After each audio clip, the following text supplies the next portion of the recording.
Good morning. आप सभी को 9 दिवस की शुभकामना।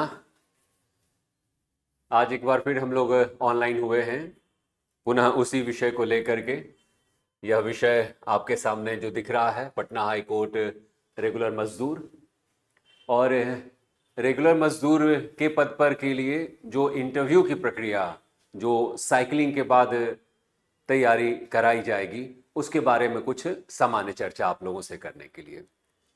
आप सभी लोग जानते हैं कि यह परीक्षा जो है वह सामान्य स्तर की परीक्षा है, लेकिन परीक्षा सामान्य स्तर की हो या विशिष्ट अक्षर की हो, किसी भी स्तर की हो, यदि उसके अंदर इंटरव्यू शब्द जोड़ दिया गया है, साक्षात्कार को उसमें शामिल कर लिया गया है, तो निश्चित तौर पर वह संस्थान जो है वह अपने लिए अच्छे कर्मचारी की तलाश कर रहा है, जिसमें ज्ञान की तो उपलब्धता हो ही, ज्ञान के साथ साथ उसमें कार्यालय कार्य करने की क्षमता, योग्यता इत्यादि है या नहीं है।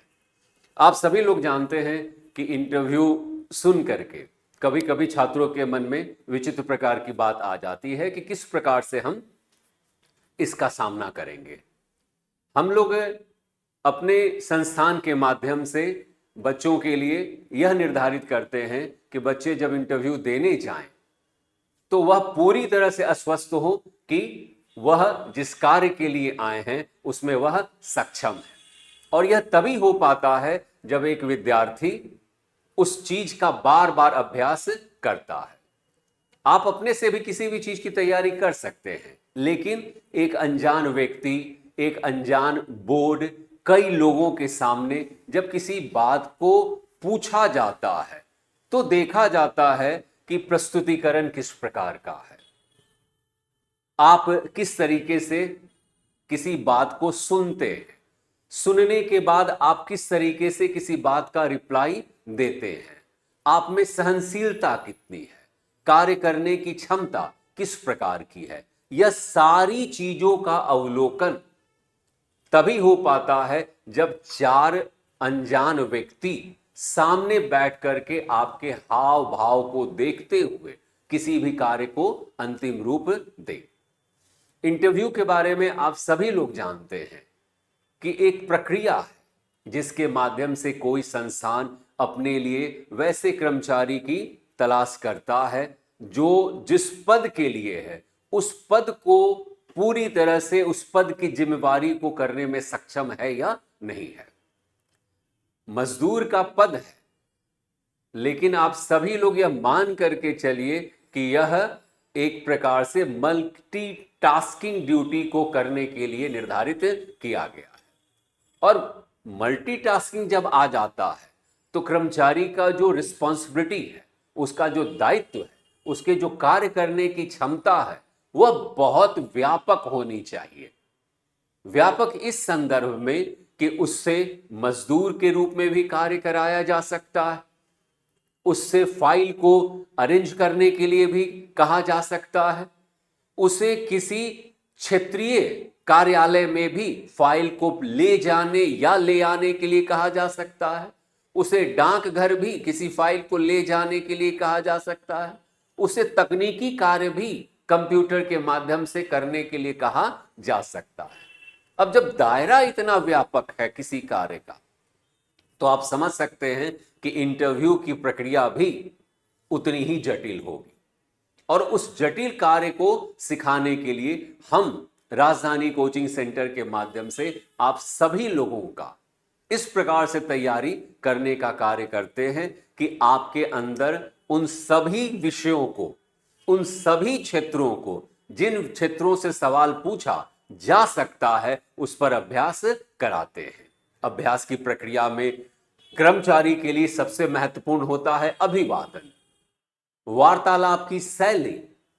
वार्तालाप की शैली में भी आदर का भाव, आदर के भाव के साथ साथ यह भी देखना कि सर, जो संस्थान के वरीय, हमसे जो वरीय अधिकारी हैं या कर्मचारी हैं, उनके साथ हमारा व्यवहार, व्यवहार कुशलता, इन सभी चीजों के बारे में हम ऑफलाइन यानी कि सामने प्रस्तुत होकर के भी आपको उसके बारे में बता सकते हैं।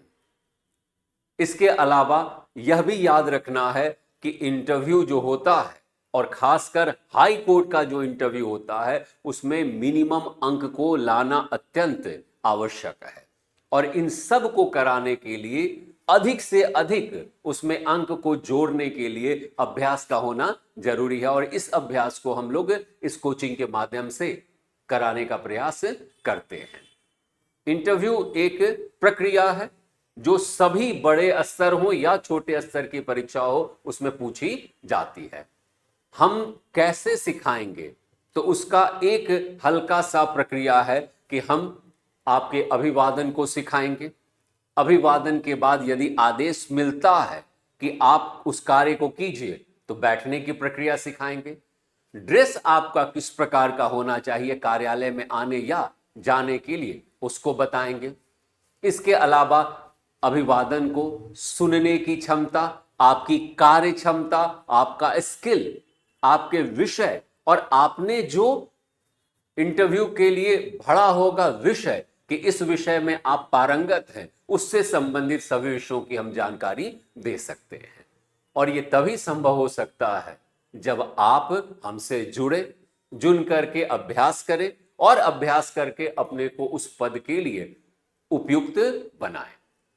शेष जो विशेष जानकारी होगी वो हम लोग अगले जो वीडियो होंगे उसमें हम आपको स्किल टेस्ट और उसके संबंधित विषय जो होंगे उसके बारे में भी आपसे विस्तार पूर्वक चर्चा करेंगे। विस्तार से जो भी आपको जानकारी चाहिए इस स्लाइड में आपका कोचिंग सेंटर, इसका नाम, इसका विस्तार से आप जानकारी ले सकते हैं। और बड़े सौभाग्य की बात है कि एक बैच की प्रक्रिया हो गई है, अब हम लोग दूसरे बैच की तरफ बढ़ रहे हैं। तो जितना शीघ्र हो सके अपने को पूर्व से तैयारी कीजिए और उस तैयारी के लिए आप सभी का आमंत्रण है हमारे संस्थान में। Okay, thank you.